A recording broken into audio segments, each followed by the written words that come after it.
Assalamualaikum warahmatullahi wabarakatuh. Bapak, Ibu, peserta Sekolah Bahasa Arab ULC Institute dimanapun berada. Kita bertemu di sesi ketiga di program Ilmu Nahu level 1. Pada pertemuan sebelumnya, kita sudah membahas pengertian isim dan ciri-cirinya. Nah, sekarang kita akan melanjutkan bahasan kepada pembahagian isim. Secara umum, isim dalam ilmu nahu dapat dikategorikan menjadi dua jenis. Yang pertama ada yang disebut dengan isim mu'rab, kemudian yang kedua ada yang disebut dengan isim mabni. Nah, apa perbedaan di antara kedua pembahagian isim ini?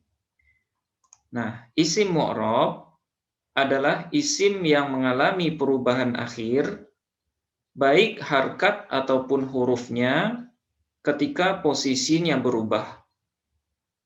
Seperti misalnya perubahan posisi kata dari yang awalnya berposisi sebagai fa'il, kemudian berubah menjadi maf'ul bih, atau berubah menjadi majrur dengan huruf jar, dan lain-lain.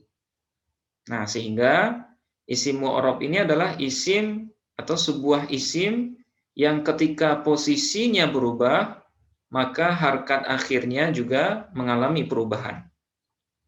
Nah, misalnya Bapak Ibu bisa lihat di 3 jumlah berikut. Di sini ada ja'a Muhammadun. Ya, Muhammad telah datang. Kemudian yang kedua, ro'a Bakrun Muhammadan. Bakar telah melihat Muhammad. Kemudian marra Hamidun bi Muhammadin. Hamid telah bertemu dengan Muhammad. Nah, dalam ketiga contoh ini, lafaz Muhammad yang kita kasih warna kuning, ini merupakan contoh dari isim mu'rab. Nah, kenapa Muhammad ini kita sebut sebagai isim mu'rab? Karena ketika posisinya berbeda dalam susunan jumlah, maka harkat akhirnya juga mengalami perubahan. Nah, misalnya di sini Muhammadun pada contoh yang pertama, dia dibaca dhammah karena menjadi fa'il dari kalimat ja'a. Kemudian pada kalimat yang kedua dibaca Muhammadan, yaitu dengan fathah ya. Nah, kenapa? Karena posisinya berbeda dengan Muhammad yang ada pada jumlah pertama. Nah, Muhammadan di sini berposisi sebagai maf'ul bih. Nah, itu makanya dia dibaca Muhammadan. Nah, kemudian berbeda lagi dengan contoh yang ketiga, bi Muhammadin. Ya. Nah, kenapa dibaca kasroh di sini? Karena lafaz Muhammad dimasuki oleh bi huruf jar. Nah, kata yang mengalami perubahan akhir seperti ini dalam ilmu nahu diistilahkan dengan isim mu'rab. Nah, sekarang apa yang dimaksud dengan isim mabni? Nah, yaitu isim yang tidak mengalami perubahan akhir, baik harkat ataupun hurufnya, dalam arti kata dia selalu atau tetap dalam satu kondisi, sekalipun posisinya berubah. Nah, itulah yang disebut dengan isim mabni. Nah, contohnya bisa kita lihat pada 3 jumlah berikut. Di sini ada jumlah ja'a hadzal rajulu. Laki-laki ini telah datang. Kemudian ra'a Bakrun hadzal rajula. Bakar telah melihat laki-laki ini. Kemudian marra Hamidun bihadzal rajuli. Hamid telah bertemu dengan laki-laki ini. Nah, yang menjadi contoh dari isim mabni pada ketiga jumlah ini adalah kalimah hadza. Nah, kalimah hadza pada contoh pertama sebenarnya dia berposisi sebagai fa'il. Ya, sama seperti Muhammad pada contoh isim mu'rab. Kemudian hadza pada contoh yang kedua berposisi sebagai maf'ul bih dari kalimat ro'a. Kemudian hadza yang ketiga berposisi sebagai majrur dengan huruf bi. Nah, cuma dalam ketiga jumlah ini dia tidak mengalami perubahan akhir. Kenapa? Karena dia tergolong sebagai isim mabni. Nah, nanti kita akan bahas hadza ini dia tergolong sebagai isim isyarah. Yang mana isim isyarah ini masuk sebagai salah satu dari isim-isim yang mabni. Nah, inilah dua pembahagian umum dari isim. Nah, sekarang kita akan melihat ada berapa bentuk perubahan dari isim mu'rab. Oke. Secara umum, isim mu'rab ini mempunyai 3 hukum perubahan. Atau dalam ilmu nahwu sering juga disebut dengan i'rab. Ya, dia mempunyai 3 i'rab, 3 bentuk perubahan. Dan istilah ini tidak kita temukan dalam istilah bahasa Indonesia. Nah, jadi ini adalah istilah khusus yang hanya ada dalam bahasa Arab. Nah, yang pertama ada namanya perubahan rofa atau hukum rofa. Kemudian yang kedua nasab, dan yang ketiga adalah jar atau khofat. Nah, ketiga istilah ini disebut juga dengan hukum atau i'rab dari isim mu'rab. Nah, apa maksud dari ketiga istilah ini? Nah, rofa adalah nama kondisi atau hukum bagi isim yang berposisi sebagai mubtada, khobar, dan fa'il. Nah, jadi Bapak Ibu kalau menemukan sebuah isim yang posisinya sebagai mubtada, khobar, ataupun fa'il, maka nama hukumnya disebut dengan rofa. Nah, misalnya pada contoh Ja'a Muhammadun. Muhammad telah datang. Nah, lafaz Muhammadun kalau kita analisis posisinya adalah sebagai fa'il dari kalimat ja'a. Nah, karena fa'il maka hukumnya disebut dengan rofa. Ya, dia berhukum rofa. Nah, sesuai dengan pengertian ini. Oke. Kemudian yang kedua, hukum isim mu'rab itu ada yang disebut dengan nasab, yaitu sebuah kondisi atau hukum bagi isim yang berposisi sebagai maf'ul bih. Nah, jadi kalau isim berposisi sebagai maf'ul bih, maka nama hukumnya disebut dengan nasab. Contoh misalnya dalam kalimat ra'a Bakrun Muhammadan. Ya, Bakar telah melihat Muhammad.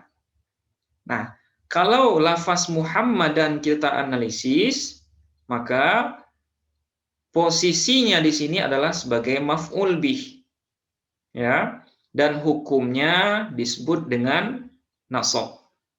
Nah, hukumnya adalah nasab.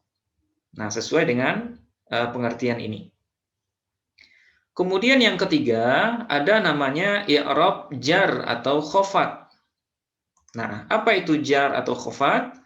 Yaitu kondisi bagi isim yang dijarkan atau majrur oleh huruf jar atau qasam, atau ketika isim itu menjadi mudhafun ilaih. Maka hukumnya disebut dengan khofat atau jar. Nah, misalnya marra Hamidun bi Muhammadin. Hamid telah bertemu dengan Muhammad.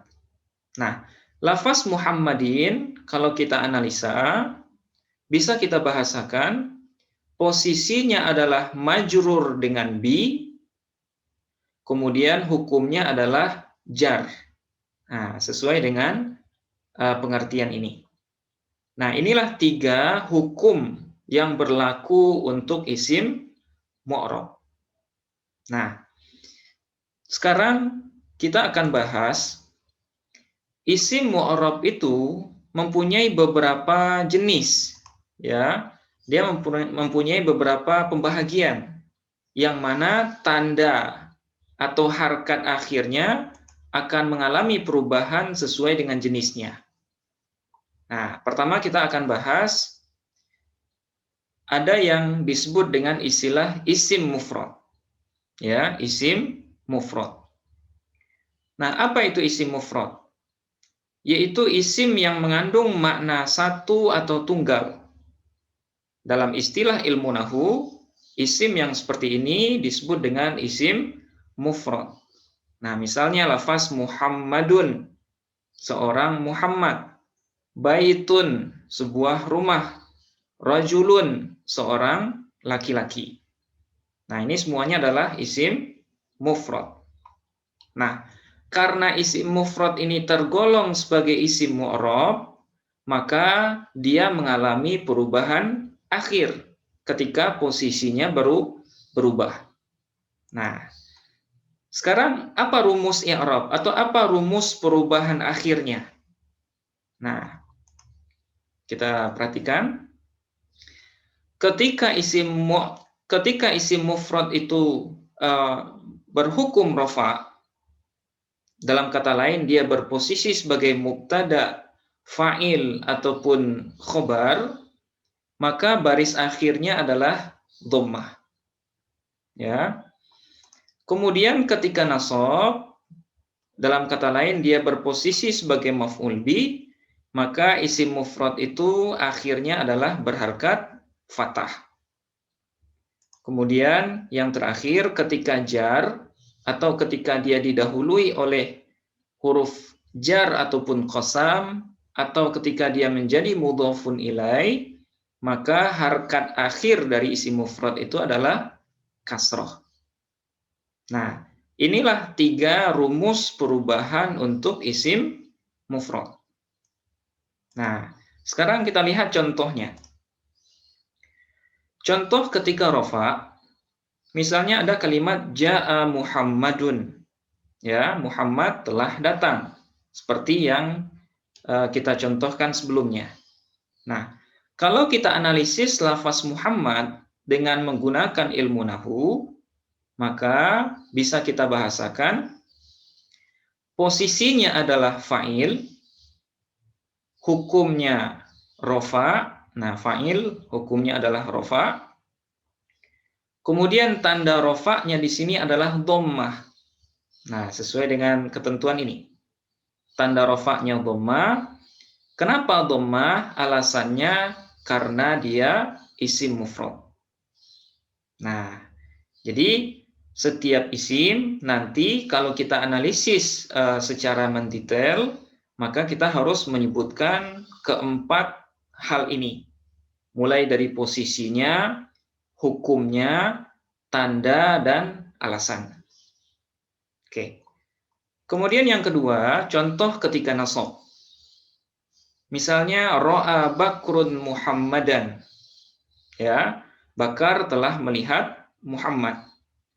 Nah, kalau lafaz Muhammadan kita analisis, maka bisa kita bahasakan posisinya di sini sebagai maf'ul bi, kemudian hukumnya nasab, tanda nasabnya fathah sesuai dengan kaidah ini.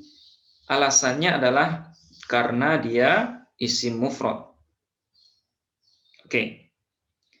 Kemudian yang terakhir, contoh ketika jar, marra Hamidun bi Muhammadin. Hamid telah bertemu dengan Muhammad. Nah, lafaz Muhammadin ya ketika jar bisa kita analisis dengan bahasa seperti berikut.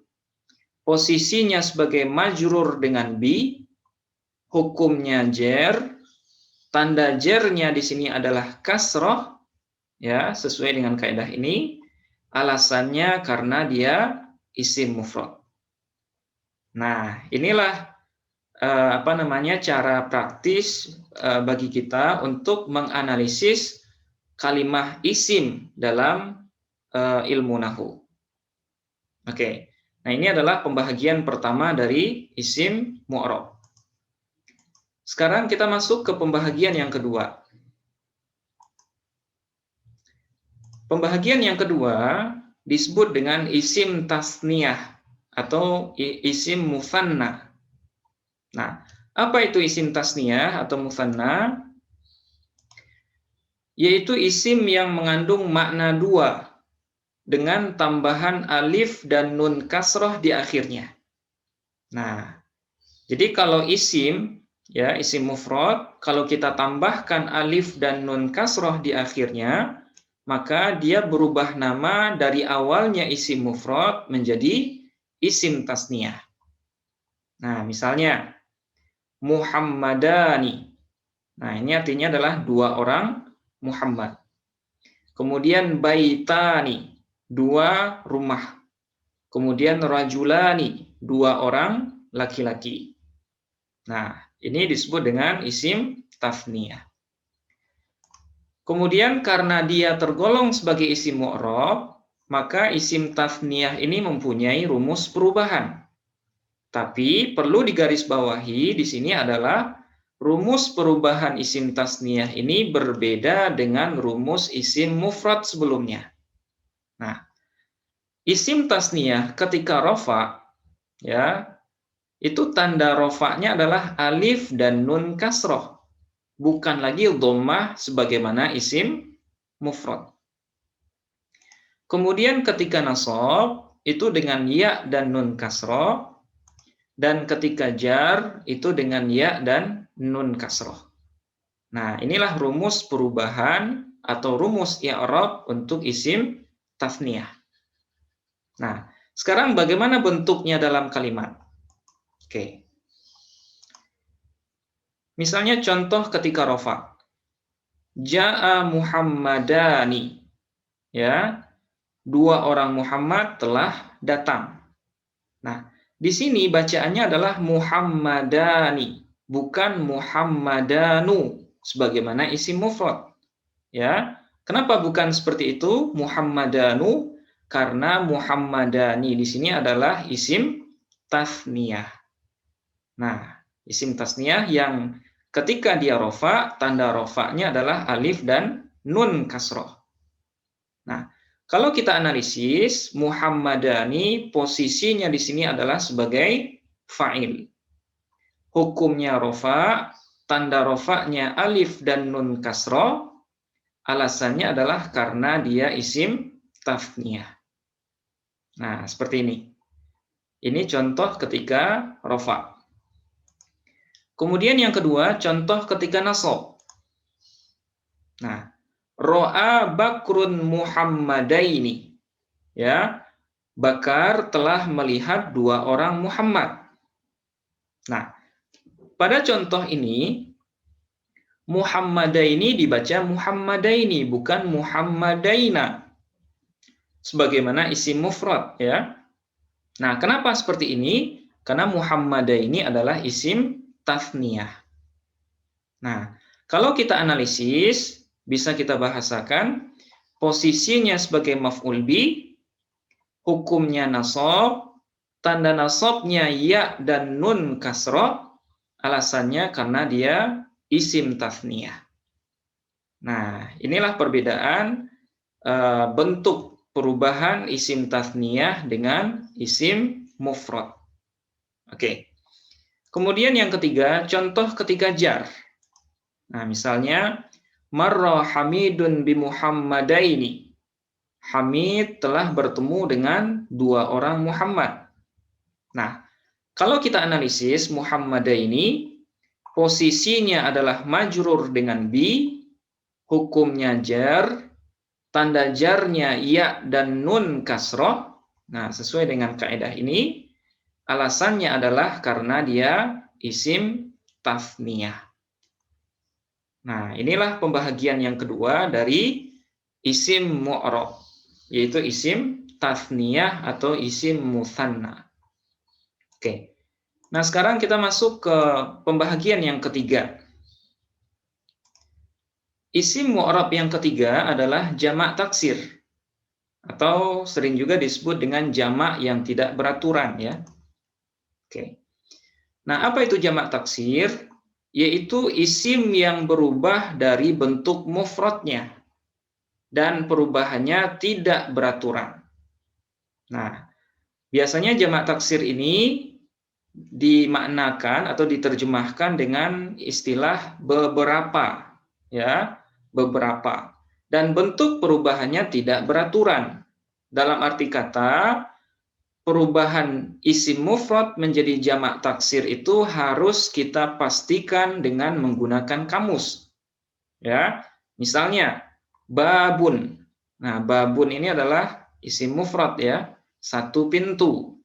Nah, jamak taksirnya adalah abwabun, beberapa pintu. Nah, dari mana kita tahu jamak taksir babun ini abwabun?